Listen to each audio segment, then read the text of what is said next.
চারটি কাজ করলে স্বামী আর স্ত্রী একসাথে আল্লাহর জান্নাতে যাবে। সুবহানাল্লাহ বলেন। আমরা চাই না স্বামী আর স্ত্রী একসাথে জান্নাতে যেতে, নাকি জান্নাতে হুর পেয়ে দুনিয়ার স্ত্রীদেরকে ভুলে যাবেন এরকম না। প্রিয় ভাইরা আমার, দুনিয়ার স্ত্রীকে জান্নাতি হুরের চেয়ে আরো সুন্দর করে আল্লাহ তাআলা জান্নাতে আপনার জন্য তৈরি করে দিবে। সুবহানাল্লাহ বলেন। এই জন্য প্রিয় ভাইরা, আমরা চাই স্বামী আর স্ত্রী একসাথে জান্নাতে যেতে। আপনি জান্নাতে একা যেতে চান, আপনি একা গেলেন, যাওয়ার পর আপনার স্ত্রী জাহান্নামে, এটা ভালো লাগবে আপনার কাছে? লাগবে না। এই জন্য আমরা চাই একসাথে আল্লাহর জান্নাতে যেতে, স্বামী আর স্ত্রী, ঠিক কিনা বলেন? এই জন্য প্রিয় ভাইরা, স্বামী আর স্ত্রী চারটি কাজ যদি করতে পারে, তাহলে আল্লাহর জান্নাত পাওয়ার ক্ষেত্রে তারা অনেক বেশি এগিয়ে যাবে। অনেক বেশি কি করবে? এগিয়ে যাবে। এজন্য কি চারটি কাজ আছে, আজকে এই ফর্মুলাগুলো আমরা শিখবো ইনশাআল্লাহ। পড়েন। প্রথম নাম্বার টিপস হচ্ছে, এর আগে আমি বলে দিতে চাই যে বিবাহিত জীবনে, দাম্পত্য জীবনে আল্লাহ তাআলা পুরুষদের উপর চারটি দায়িত্ব দিয়েছেন, অর্থনৈতিক দায়িত্ব। কোন নারীদের কাঁধে আল্লাহ তাআলা এই চারটি অর্থনৈতিক দায়িত্ব দেননি। প্রথম নাম্বার হচ্ছে, কুল্লুকুম রাঈ ওয়া কুল্লুকুম মাসউলুন আন রাইয়াতি। প্রত্যেক পুরুষকে আল্লাহ তাআলা চারটি অর্থনৈতিক দায়িত্ব দিয়েছেন। প্রথম হচ্ছে, পুরুষ নারীকে কি দিবে? মোহরানা দিবে। দ্বিতীয় নাম্বার, পুরুষ নারীকে খাদ্যের ব্যবস্থা করবে, খাবারের ব্যবস্থা করবে। পুরুষ নারীর জন্য বাসস্থানের ব্যবস্থা করবে। পুরুষ নারীকে পোশাকের ব্যবস্থা করবে। এই চারটি অর্থনৈতিক দায়িত্ব আল্লাহ তাআলা নারীদের উপর পুরুষদেরকে দিয়েছেন। সুবহানাল্লাহ। এই জন্য প্রিয় ভাইরাম, প্রথম নাম্বার টিপস হচ্ছে, জান্নাতে যাওয়া পাওয়ার ক্ষেত্রে স্বামী আর স্ত্রী একে অপরের সহযোগী হতে হবে। আল্লাহর অনুগত্যে আমরা একে অপরের সহযোগী হতে হবে, কারণ স্বামী স্ত্রী ভালোবাসা এটা হচ্ছে জান্নাতি ভালোবাসা। সুবহানাল্লাহ পড়েন। স্বামী স্ত্রী জান্নাতি ভালোবাসা, এটার মধ্যে কোনো ধরনের অশান্তি থাকতে পারে না। আমাদের কারণে অশান্তি চলে আসে।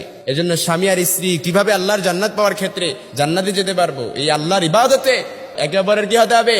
সহযোগী হতে হবে। দ্বিতীয় নাম্বার টিপস হচ্ছে, সংসারের মধ্যে অহেতুক সন্দেহ প্রবণতা করা যাবে না। এটা দূর করে দিতে হবে। এটা কি করতে হবে? দূর করে দিতে হবে। বিশ্বাস করুন আর নাই করুন, ইউ বিলিভ দ্যাট, আপনাকে এটাই বিশ্বাস করতে হবে যে সন্দেহ প্রবণতা পরিবারটাকে জাহান্নামের টুকরা বানিয়ে দেয়, পরিবারটাকে জাহান্নামের টুকরা বানিয়ে দেয়। স্বামী আর স্ত্রী যদি বড় ধরনের কোনো ভুল করে থাকে, অপরাধ করে থাকে, তাহলে একসাথে বসেন, কনসাল্ট করেন, তারপরও সন্দেহ প্রবণতা করতে দেয়া যাবে না। স্বামী ভুল করলে স্ত্রী শুধরে দিবে, স্ত্রী ভুল করলে স্বামী শুধরে দিবে। এটাই পারিবারিক সৌন্দর্য। এজন্য প্রিয় ভাইয়েরা আমার, সন্দেহ প্রবণতা করা যাবে না।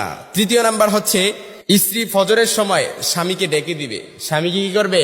ডেকে দিবে। উঠতে না চাইলে ঠান্ডা পানির ছিটা দিবে, ঠান্ডা পানির ছিটা দিবে। পারা যাবে তো ইনশাআল্লাহ? আজকে যে ভাবিরে বলবেন যে আমি যদি ফজরের সময় উঠতে না পারি, আমার একটু ডেকে দিও, আর যদি তাও না উঠি তাহলে ঠান্ডা পানির ছিটা দিও। পারা যাবে তো? কথা বলেন। এই স্বামী স্ত্রী ভালোবাসা, এটা হচ্ছে লাভ পিরামিডের মতো। কিসের মতো? লাভ পিরামিড, ত্রিভুজ আকৃতির। এই ত্রিভুজ আকৃতির উপরের বিন্দুতে আল্লাহ, আর নিচের দুই বিন্দুতে হচ্ছে স্বামী আর স্ত্রী। এই স্বামী স্ত্রী একসাথে যত বেশি আল্লাহর অনুগত্যে ধাবিত হবেন, তত বেশি তারা নিজেরা নিজেদের তত বেশি ধাবিত হবেন। সুবহানাল্লাহ। এই জন্য প্রিয় ভাইরা, আমরা যদি স্বামী আর স্ত্রী একসাথে জান্নাতে যেতে চাই, তাহলে আল্লাহর অনুগত্যে আল্লাহর ইবাদতে তত বেশি আমরা নিজেরা কি হব? ধাবিত হব। চতুর্থ নাম্বার, লাস্ট নাম্বার টিপস হচ্ছে, আমরা যদি স্বামী আর স্ত্রী একসাথে জান্নাত যেতে চাই, জান্নাত পেতে চাই, তাহলে চতুর্থ নাম্বার লাস্ট টিপস হচ্ছে, আমরা যদি পরস্পর কোনো ঝগড়া ফাসাদ করলে সেই ঝগড়াটাকে বাড়তে দেয়া যাবে না। কারণ ঝগড়া এরকম একটু একটু ঝগড়া, এটা বিচ্ছেদ পর্যন্ত গড়ায়। ঝগড়াঝাটি, একটু একটু ঝগড়া নবী রাসূলদের পরিবারেও ছিল, কিন্তু এই ঝগড়াঝাটি কখনো বাড়তে দেয়া যাবে না। সহিহ মুসলিমে এসেছে একটি হাদিস, ইবলিস তার সিংহাসন গেড়েছে সাগরের উপর। কিসের উপর? কথা বলেন। সাগরের উপর। ইবলিস প্রত্যেক দিন সবার কাছ থেকে হিসাব নেয় যে কে কি করতে পেরেছে। শয়তানকে বলে, তুমি আজকে কয়টা ফিতনা করতে পেরেছো? তো শয়তান বলে, আমি আজকে এক আল্লাহর বান্দাকে দিয়ে মিথ্যা কথা বলিয়েছি। তো ইবলিস বলে, এটা তো সিম্পল ব্যাপার, এটা তেমন কোনো কাজ নয়। আরেকজনকে বলে, তুমি কি করতে পেরেছো? সে বলে, আমি বন্ধু ঝগড়া লাগিয়েছি। তো ইবলিস বলে, এটাও তো সিম্পল ব্যাপার, এটা তোমাদের জন্য সাধারণ ব্যাপার, এটা তেমন কোনো কঠিন কাজ নয়। আরেকজনকে বলে, তুমি কি করতে পেরেছো? সে বলে, আমি এক আল্লাহর বান্দা মসজিদে যেতে চেয়েছিল, আমি তাকে মসজিদ থেকে ফিরিয়ে এনেছি, তাকে আর মসজিদে যেতে দেইনি, তাকে এমন ওয়াসওয়াসা দিয়েছি সে মসজিদ থেকে ফিরিয়ে গানের কনসার্টে চলে গেছে।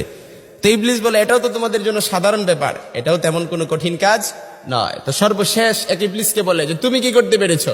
তো ইবলিস বলে, ওই শয়তানটা বলে, আমি স্বামী আর স্ত্রীর মধ্যে ঝগড়া লাগিয়েছি, এই ঝগড়াটা একটু ছিল, এটাকে বড় করতে করতে এত বিশাল করেছি, এই ঝগড়াটা শেষ পর্যন্ত তাদেরকে বিচ্ছেদ পর্যন্ত গড়িয়েছি, তালাকে পরিণত করেছি।